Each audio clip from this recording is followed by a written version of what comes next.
आर्या श्रीमती दुलारी Singh college के YouTube channel पर आप सबका स्वागत है। मैं आपको डीएलएड बीटीसी सेकेंड सेमेस्टर में विज्ञान विषय में जीव विज्ञान पढ़ाऊंगा। आज हम पाठ 12 पढ़ेंगे। पाठ का जो शीर्षक है यानी पाठ्यक्रम है पर्यावरण प्रदूषण।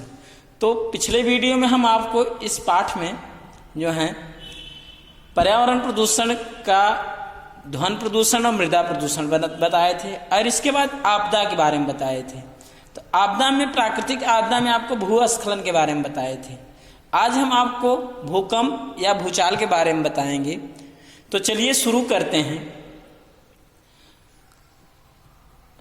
आप सभी को इस लेक्चर में पढ़ाए गए पाठ का नोट्स तैयार करना है। तो चलिए शुरू करते हैं। आज का टॉपिक है भूकंप या भूचाल। तो आज का टॉपिक है भूकंप या भूचाल। भूकंप है क्या? तो पृथ्वी की सतह के हिलने को भूकंप कहते हैं। तो यानी पृथ्वी के जो सतह होते हैं के हिलने को ही क्या कहते हैं? भूकंप कहते हैं। तो भूकंप यानी भू माने पृथ्वी, कंप माने कंपन करना, पृथ्वी का कंपन करना, या पृथ्वी भूचाल यानी पृथ्वी का चलन होना। यह पृथ्वी चूंकि जो होती है वो चलती है नहीं, लेकिन उसमें क्या होता है? कंपन होता है, हिलना डुलना होता है, उसी को कहते हैं भूकंप। तो इसमें भूमि का जो ऊपरी सतह होता है उसी में ही क्या होता है? हिलने की क्रिया होती है, उसी को भूकंप या भूचाल कहते हैं। तो अब भूकंप जो होते हैं धरातल के ऊपरी भाग की वह कंपन विधि है। इसमें क्या होती है? धरातल जो ऊपरी भाग होती है उसमें कंपन होता है, जो कि धरातल के ऊपरी अथवा निचली चट्टानों के लचीलेपन व गुरुत्वाकर्षण की समस्थिति में न्यून अवस्था से प्रारंभ होती। होता क्या है कि जो धरातल का ऊपरी और निचली चट्टान होती है उसमें जो होती हैं थोड़ा सा जो लचीलापन व गुरुत्वाकर्षण दोनों क्या होते हैं? समस्थिति में रहती हैं। तो और समस्थिति में के न्यून अवस्था में रहती है। लेकिन इसमें क्या होता है? न्यून अवस्था से थोड़ा सा इसमें बदलाव परिवर्तन आ जाता है, तो लचीलापन और गुरुत्वाकर्षण में भी जो होती है कम हो जाती है। तो जिससे क्या होता है? पृथ्वी की ऊपरी सतह हिलने डुलने लगती है। इसी को कहते हैं भूकंप या भूचाल। अब भूकंप के प्रकार की बात करते हैं कि भूकंप जो होते हैं कितने प्रकार के होते हैं। तो भूकंप मूल की गहराई के आधार पर जो भूकंप होता है यानी मिट्टी की जो सतह की गहराई होती है उसके आधार पर भूकंप को 3 वर्गों में बांटा गया है। एक सामान्य भूकंप, दूसरा मध्यवर्ती भूकंप और तीसरा पाताली भूकंप। तो 3 प्रकार के भूकंप होते हैं। तो भूकंप क्लियर हुआ। पृथ्वी की सतह के हिलने को ही क्या कहते हैं? भूकंप कहते हैं या भूचाल कहते हैं। 3 प्रकार के हुए, सामान्य भूकंप, मध्यवर्ती भूकंप और पाताली भूकंप। अब सामान्य भूकंप है क्या? तो ऐसे भूकंपों में भूकंप मूल धरातल से 50 किलोमीटर तक गहराई पर स्थित होता है। यानी जो भूकंप होता है कि धरातल जो पृथ्वी की जो सतह होती है उससे 50 किलोमीटर तक गहराई पर स्थित होता है। यानी यहाँ तक जो होते हैं गहराई तक सामान्य भूकंप आता है। मध्यवर्ती भूकंप, ऐसे भूकंपों में उत्पत्ति केंद्र की गहराई जो होती है धरातल के नीचे 50 से 250 किलोमीटर तक होती है। जो मध्यवर्ती भूकंप होता है वह धरातल के नीचे 50 से लेकर के 250 किलोमीटर तक होता है। और पाताली भूकंप जो होता है इनके केंद्र की गहराई धरातल के नीचे 250 से 750 किलोमीटर के बीच होता है, जिनके बारे में अभी विशेष जानकारी का अभाव है। यानी इसके बारे में विशेष जानकारी नहीं प्राप्त हुई। यानी मूल गहराई के आधार पर 3 प्रकार के भूकंप हैं: सामान्य भूकंप, मध्यवर्ती भूकंप, पाताली भूकंप। इसमें जो होते हैं मूल धरातल से 50 किलोमीटर तक की गहराई तक, इसमें मध्यवर्ती में 50 से 250 किलोमीटर गहराई तक, और पाताली भूकंप में 250 से 750 किलोमीटर के बीच की गहराई तक पाताली भूकंप होता है। अब भूकंप के कारण यानी भूकंप होने के क्या कारण होते हैं? तो भूकंप आने के निम्न कारण है। तो निम्न कारण होते हैं। इसमें ज्वालामुखी के कारण हुआ तो ज्वालामुखी विस्फोट कारण हुआ तो यानी ज्वालामुखी विस्फोट कारण भी होता है। पृथ्वी के सिकुड़ने से भी होता है। वलन और ध्वंस पड़ने पर यानी दरार पड़ने पर भी, सिकुड़ने वलित होने पर भी, भू के जो संतुलन होते हैं जब सही से नहीं रह पाएंगे तो भी भूकंप आता है। अब कृत्रिम भूकंप भी होते हैं और अन्य कारण भी होते, यानी कि मानव के द्वारा भी भूकंप आते हैं और अन्य कारण भी। अब इनका हम आपको थोड़ा सा वर्णन करते हैं किस प्रकार से आते हैं। कि जो ज्वालामुखी भूकंप आने के कारण जो ज्वालामुखी विस्फोट होता है, नहीं कहने में जो ज्वालामुखी विस्फोट होते हैं, तो ज्वालामुखी विस्फोट होने से क्या होता है कि जो उसके आसपास के क्षेत्र होते हैं उसमें हलचल होती है। जैसे ज्वालामुखी जब विस्फोट होते हैं तो आसपास जब क्षेत्र में हलचल होती है, जब हलचल होती है तो इससे क्या होता है, भूकंप आता है। तो और भी कारण होते हैं कि ज्वालामुखी क्षेत्रों में कई बार बिना ज्वालामुखी विस्फोट के भी भूकंप आ जाते हैं। तो उसमें क्या होती है कि जैसे कई बार चूंकि जो ज्वालामुखी विस्फोट होता है, जैसे मान लीजिए नीचे से ज्वालामुखी विस्फोट होने को हुआ और ज्वालामुखी विस्फोट नहीं हो पाया, लेकिन फिर भी क्या होते हैं, विस्फोट होने को है और विस्फोट नहीं हो पाया, तो चूंकि अंदर से हलचल हो रही तो उससे भी क्या होते हैं, भूकंप आ जाते हैं। तो अब इसमें होता क्या है कि कई बार जैसे लावा बाहर आने का प्रयास करता है, लेकिन ऊपर की जो कड़ी चट्टान होती है वह अवरोध करती है और बाहर नहीं आ पाता है, यानी जो ज्वालामुखी जो होती है विस्फोट नहीं हो पाता है। तो इससे भी क्या होती है, ऊपर की चट्टान में कंपन होता है। जब कंपन होता है तो भूकंप आता है। यानी ज्वालामुखी विस्फोट से भी आया कि निकटवर्ती क्षेत्रों में हलचल हुई तो भूकंप आया, और नहीं ज्वालामुखी विस्फोट हुआ तो भी, यानी ऊपर की जो अंदर से बाहर नहीं निकल पाया ज्वालामुखी, तो भी क्या होता है, चट्टानों में कंपन होता है तो भी, यानी कहने में ज्वालामुखी विस्फोट न होने पर भी भूकंप आ जाता है। अब बात करते हैं पृथ्वी का सिकुड़ना। होता क्या है कि जो पृथ्वी होती है वह निरंतर ठंडी हो रही है। जब से पृथ्वी का निर्माण हो रहा है तब से निरंतर ठंडी हो रही है। तो ठंडी के कारण क्या होती है, पृथ्वी सिकुड़ रही है, और सिकुड़ने से इसकी जो चट्टान वगैरह होती है, जो सैल वगैरह होती है, उसमें अव्यवस्था हो जाती है। अव्यवस्था कारण पैदा जो होते हैं कंपन पैदा उत्पन्न हो रही है, और कंपन पैदा होने से भी भूकंप आ जाता है। बलन और भ्रंश की बात करते हैं। बलन और भ्रंश क्या है, तो जो बलन है और भ्रंश होते हैं, तो भ्रंश यानी दरार पड़ रहे हैं। बलन में क्या होता है कि कुंडलित होना, तो यानी कहने में इसमें कुंडलित होते हैं, दरार पड़ती है, यानी बलन और भ्रंश, यह संपीड़न और तनाव से इसका संबंध होता है। यानी संपीड़न सिकुड़ने से, यानी कहने में कोई चीज जो संपीड़ित हो जाती है, यानी कहने में सिकुड़ती है, और यह खिंचाव भी होता है। तो इससे क्या होती है, चट्टानों में भी हलचल होती है और इससे भी भूकंप आती है। भू संतुलन की बात करते हैं। भू संतुलन तो देखिए होता क्या है कि जो पृथ्वी होती है इसके ऊपरी भाग जो होते हैं हल्के होते हैं, जिसको सियाल कहते हैं, और निचले भारी भाग सीमा पर क्या होता है, निचले जो भारी भाग होते हैं तो यह सीमा पर क्या होता है, तैरता रहता है। तो ऊपरी जो हल्के चट्टान होती है तो यह ऊंची नीची होकर संतुलन की व्यवस्था बनाए रखती है। ऊपर की चट्टानें होती हैं, कहीं ऊबड़ है, कहीं ऊंची है तो कहीं नीची है, तो इस प्रकार से क्या करती है, जो होते हैं संतुलन बनाए रहते हैं। लेकिन जब अपर्दन होता है, जैसे मान लीजिए कहीं पर काफी अपर्दन हो गया चट्टानों में, तो संतुलन जो होते हैं बिगड़ जाते हैं। जब संतुलन बिगड़ जाते हैं तो होता क्या है, तो अब संतुलन में बिगड़ गए, तो इस संतुलन को बनाए रखने के लिए क्या करती है, चट्टानें जो होती हैं कुछ प्रयास करती हैं। तो इससे क्या होता है, कंपन उत्पन्न होता है। कंपन कारण जो होते हैं भूकंप आ जाते हैं। अब कृत्रिम भूकंप की बात करें। कृत्रिम भूकंप कैसे होते हैं, मानव की क्रियाकलाप द्वारा उत्पन्न। जैसे मानव क्या करते हैं, कोई जो होते हैं विस्फोट किया बम का, उससे भी, या मान लीजिए कि कोई मशीन वगैरह काफी बड़ी कारखानों में चला रहा है तो भी, इससे भी आसपास जो होते हैं पृथ्वी के क्षेत्र में कंपन होता है, जिसे कृत्रिम भूकंप कहते हैं। या ट्रेन वगैरह चल रही तो भी कंपन होता है, तो भी कृत्रिम भूकंप। अन्य कारण भी हो सकते हैं कृत्रिम जो है भूकंप की, जैसे हिमखंडों या शिलाओं का खिसकना भी हो सकता है। इससे भी होते हैं, क्या होते हैं कि भूकंप आ जाते हैं। बड़े बड़े शिलाखंड खिसके तो भी आसपास क्षेत्र में क्या होते हैं, भूकंप आ जाता है। अब मनुष्य पर भूकंप का प्रभाव, यानी मनुष्य के शरीर पर भूकंप का क्या प्रभाव पड़ता है। तो वैसे तो भूकंप मनुष्य के लिए प्राय अभिशाप है, लेकिन कभी कभी वरदान भी सिद्ध होते हैं, यानी हानिकारक भी और कभी कभी लाभदायक भी होती है। तो इसमें अनेक हानियां हैं और कुछ लाभ। तो हानियां कौन सी हैं और लाभ कौन से हैं? तो अब हानियां की बात करते हैं। तो हानियां क्या हैं भूकंप या भूचाल से? तो भूकंप से तो धन जन की अपार हानि होती है, धन जन की अपार हानि होती है।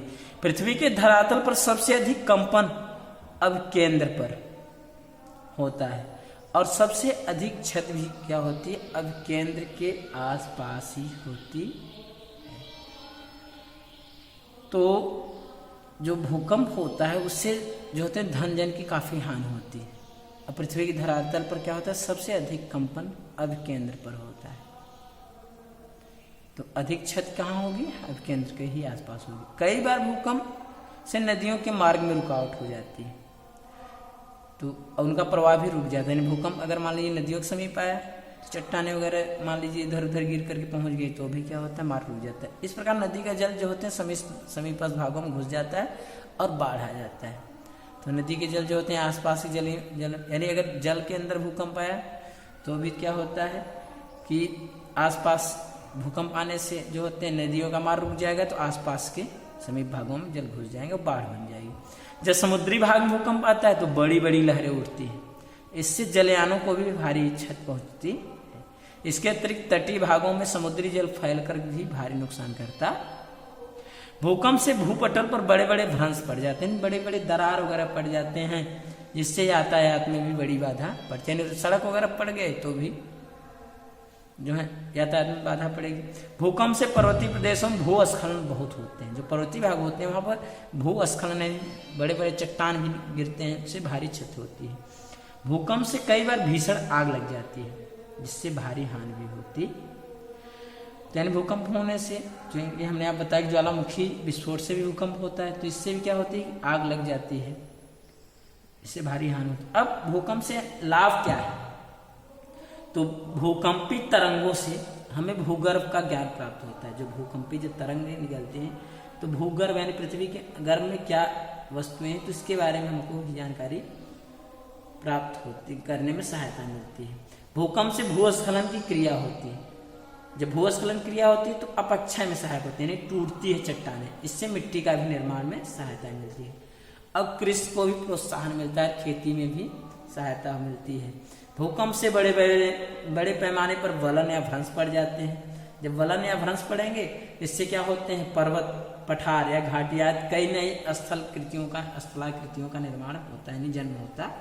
यानी बड़े बड़े पैमाने वलन या भ्रंश पड़ेंगे तो पर्वत भी बन सकते हैं, पठार भी या घाटियां भी बन सकती हैं। तो इससे जो है यानी कहेंगे नई स्थलाकृतियों का जन्म होता है। अब बात करते हैं भूकंप से लाभ में चौथी बात पॉइंट कि समुद्र तटीय भागों में भूकंप आने से कई बार तटीय भाग नीचे धंस जाते हैं। जैसे समुद्री भाग में के किनारे अगर भूकंप आए तो तटीय भाग नीचे धंस जाए और गहरी खाड़ियों का निर्माण होता है। जब नीचे धंस जाएंगे तो गहरी क्या होती है, खाड़ियां बन जाएगी। इनसे अच्छे सुरक्षित समुद्र पतन बनते हैं, यानी बढ़िया सुरक्षित समुद्र पतन बनते हैं। तो जब व्यापार में सहायक होते हैं, यानी समुद्री मार्ग से भी व्यापार प्रारंभ हो जाता है।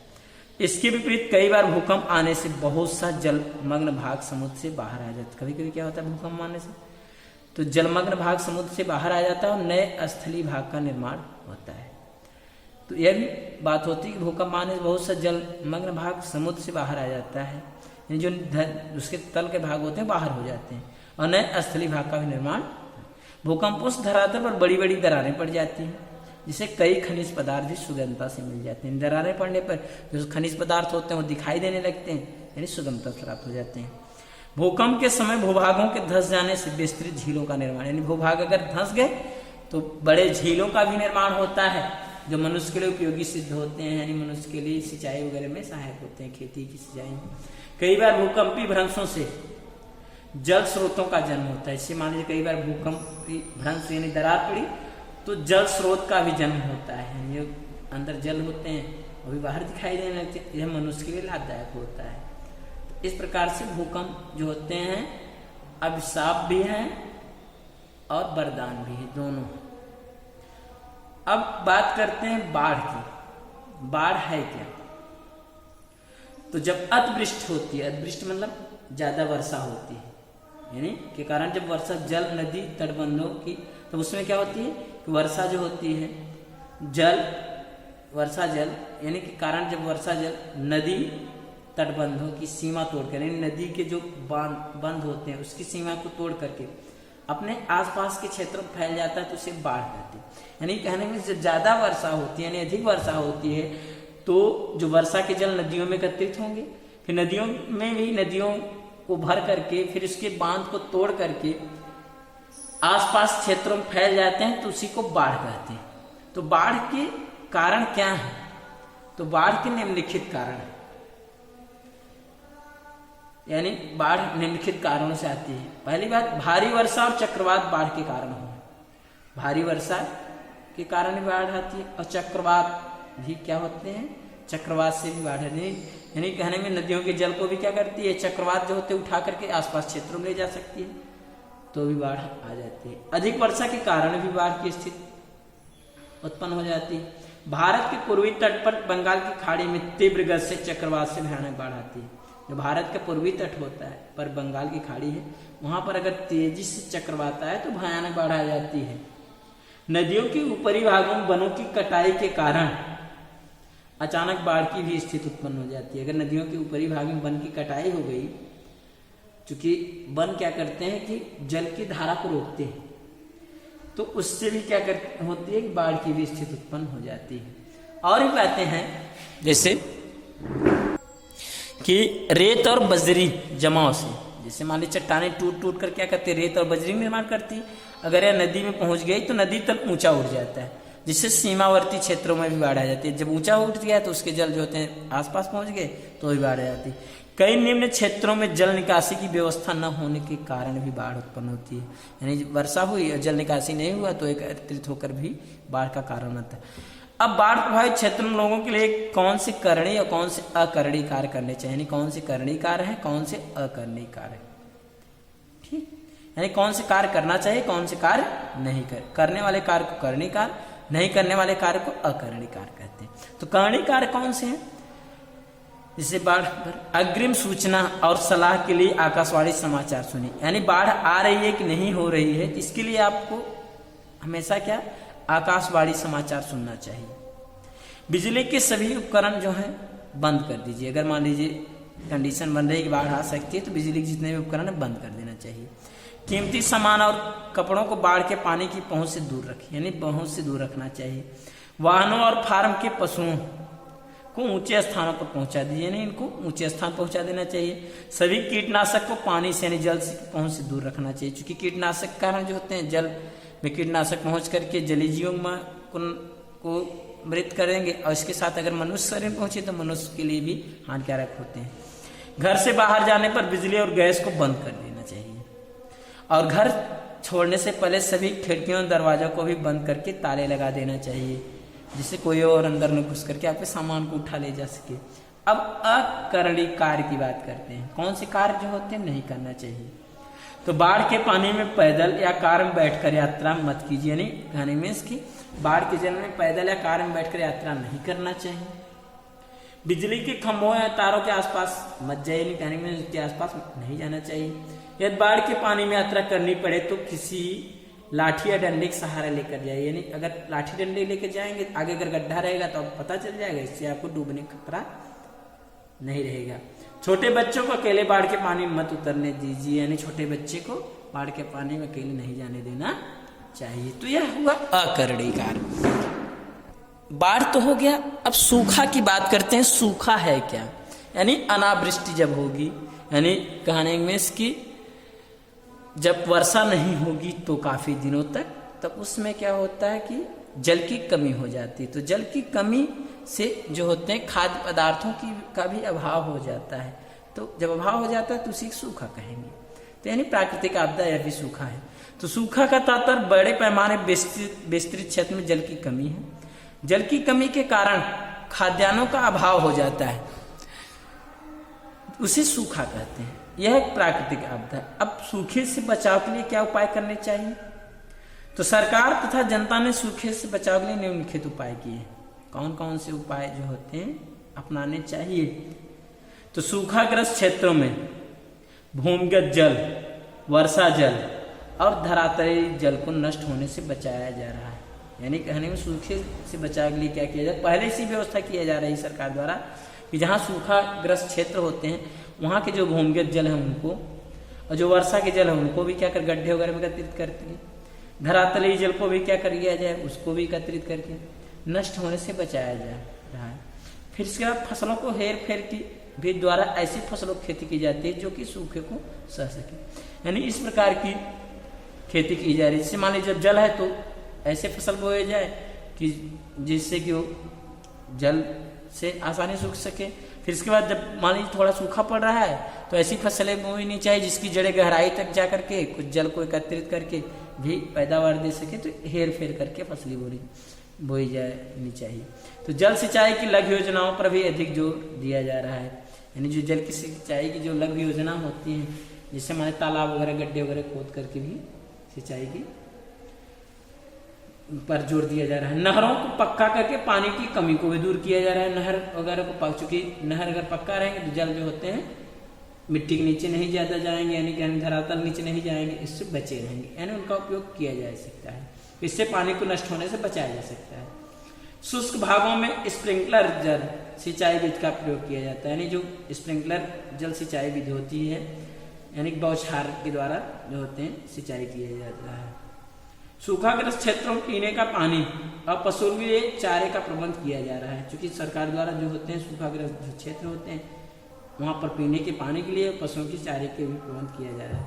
वर्षा जल का बोरिंग द्वारा जल संप्रेषण करके, यानी वाटर हार्वेस्टिंग, समझ लीजिए जल की खेती किया जा रहा है। भवनों का वर्षा जल भूतल पर डाला जा रहा है, यानी भूतल यानी भूमि के अंदर जो डाल देंगे उसको फिर बाद में क्या करेंगे, निकाल दिया जाएगा। वृक्षारोपण पर अधिक बल दिया जा रहा है। यानी वृक्षारोपण जब ज्यादा से ज्यादा अधिक से अधिक पौधे लगेंगे तो नीचे की जल को क्या करते हैं, वाष्पित करके ऊपर ले जाते हैं, जो कि वर्षा के द्वारा पुनः जल को क्या करते हैं, पृथ्वी पहुंचाते हैं। तो जहां अधिक से अधिक पेड़ लगे रहने पर वर्षा जो होते हैं अधिक होती है। अब फिर इसके बाद सूखे से बचाव के लिए कुछ और उपाय कर सकते हैं। जैसे सूखे से बचाव के लिए ग्रामीण क्षेत्रों में जलाशयों को गहरा खुदवा कर जल संचय क्रिया की जा रही है। तो जो जलाशय वगैरह तालाब वगैरह होते हैं उनको गहरी खुदाई करके जल को संचय किया जा रहा है। तो नदियों में जगह जगह बांध बनाकर जल की रुकावट भी की जा रही है। तो इस प्रकार से जो है सूखे से बचाव के उपाय किए जा रहे हैं। तो अब बात करते हैं बादल का फटना क्या है। तो बादल का फटना किसे कहते हैं? क्योंकि कभी कभी क्या होता है, तेजी के साथ एक ही स्थान पर भारी वर्षा होती है। तो भारी वर्षा होना ही बादल का फटना कहलाती है। तो बादल फटने के दौरान क्या होती है कि तेजी से आंधी आती है। जब से बादल फटने के जब होगा तो तेजी से आंधी आती है और बिजली कड़कती है। बिजली भी इस दौरान हवा में मौजूद आयन के रूप में, जो हवा में मौजूद आयन होते हैं और विद्युतीय आवेश में बदल जाते हैं और मौजूद जल को यानी पानी को बड़ी मात्रा में ऊपर उठा देते हैं। जो वायु में उपस्थित आयन होते हैं वह विद्युतीय आवेश में बदल करके जल को बड़ी मात्रा में ऊपर उठा, यानी अपनी ओर खींच करके जल को ऊपर की ओर ले जाएंगे। और इस विद्युतीय आवेश के अचानक बंद होना है। अब आवेश के कारण जल तो ऊपर आ गया, फिर अचानक वह विद्युतीय आवेश बंद हो गया। तो जल क्या होते हैं, एक बारगी एक छोटे दायरे में तेजी से बौछारों के रूप में गिरता है। यानी एक बार में तेजी के साथ बौछार में गिरता है, जिससे बड़े पैमाने पर तबाही होती है, जिसे बादलों का फटना कहते हैं। तो ऐसा बादलों के अत्यधिक घनत्व के कारण होता है। तो इस प्रकार बादलों का फटना जो होते हैं बादलों के अत्यधिक घनत्व के कारण होता है। जब ज्यादा घनत्व होगा तभी ये घटना होती है। अब बादल फटने से होने वाली तबाही से बचने के लिए क्या किया जाए, यानी बादल फटने से होने वाली तबाही के लिए क्या उपाय कर सकते हैं। तो जो बादल फटना होती है एक प्राकृतिक घटना होती है। तो यानी इससे होने वाली आपदा को न्यूनतम स्तर पर लाया जा सकता है, यानी कम इसकी आपदा को किया जा सकता है। तो इसके लिए निम्न उपाय अपनाए जा सकते हैं। अब कौन कौन से उपाय अपनाए जा सकते हैं? पहली बात, बादल फटने से भारी वर्षा होती है, तो क्लियर है, जिससे बाढ़ एवं भूस्खलन की संभावना रहती है, यानी बाढ़ भी आएगा और भूस्खलन भी होगा, क्योंकि मिट्टी में जल एकत्रित होकर के चट्टानों को खिसका देंगे। अतः बादल फटने से होने वाली तबाही को रोकने के लिए बाढ़ एवं भूस्खलन के सुरक्षात्मक उपायों को उपयोग करना चाहिए। यानी जो बाढ़ और भूस्खलन के जो सुरक्षात्मक उपाय हैं, जिसके पहले हमने आपको बताया, उनका उपयोग करना चाहिए। दूसरी बात, बादल फटने पर सुरक्षित स्थान को तब तक नहीं छोड़ना चाहिए जब तक कि बादल फटने से हो रही वर्षा बंद न, अगर आप सुरक्षित स्थान पर हैं तब तक वहां से मत हटिए जब तक कि बादल फटने से हो रही वर्षा बंद न हो जाए। फिर आगे बात है, तीसरी बात है, वर्षा होने से पूर्व बादलों की स्थिति को देखकर, अगर जैसे मान लीजिए बादल की स्थिति आप पहले बताया, तूफान आ रही है, कड़कड़ाती बिजली चमक रही है, तो उस कंडीशन में बादल की स्थिति को आप देख लीजिए और पशु एवं अन्य संपत्ति को सुरक्षित स्थान पहुंचा दीजिए। और संकीर्ण जो पर्वतीय घाटियां हैं उसमें जन सामान्य को सतर्क रखने एवं सुरक्षित आवास बनाने के लिए प्रेरित करना चाहिए। यानी जो संकीर्ण जो पर्वत घाटियों में जन सामान्य को सतर्क रखने के लिए और सुरक्षित आवास, चूंकि जहाँ पर्वत घाटियाँ होती हैं, संकीर्ण होती हैं, वहाँ अगर वो टूट गई, अगर उस पर बादल का फटना हुआ तो काफ़ी जन धन की हानि होती है। इसलिए क्या करना चाहिए, इनको सतर्क रहना चाहिए और उनके लिए सुरक्षित आवास बनाने के लिए प्रेरित करना चाहिए। समय समय पर मौसम विज्ञान केंद्रों द्वारा मौसम के संबंध में भी पूर्वानुमान सूचनाएं प्रसारित करनी चाहिए। तो यह सरकार को होना चाहिए कि मौसम विज्ञान केंद्रों द्वारा मौसम के संबंध में पूर्वानुमान सूचनाएं भी प्रसारित करनी चाहिए और सुरक्षात्मक उपाय भी करने चाहिए।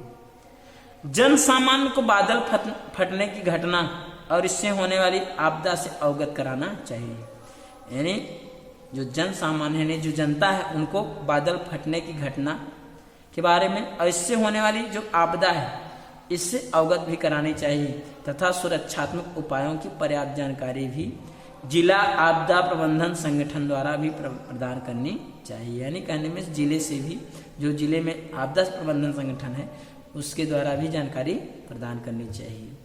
तो इस प्रकार से आपको भूकंप, बाढ़, सूखा और बादलों के फटना के बारे में, जो कि प्राकृतिक आपदा है, इनके बारे में आपको बताएं। आशा करते हैं आज का आपको वीडियो अच्छे से समझ में आ गया होगा और आप इसे अच्छे से तैयार भी कर लेंगे। तो अगले वीडियो में हम आपको चक्रवर्ती तूफान जो हैं, यानी चक्रवाती तूफान के बारे में बताएंगे। तब तक के लिए धन्यवाद।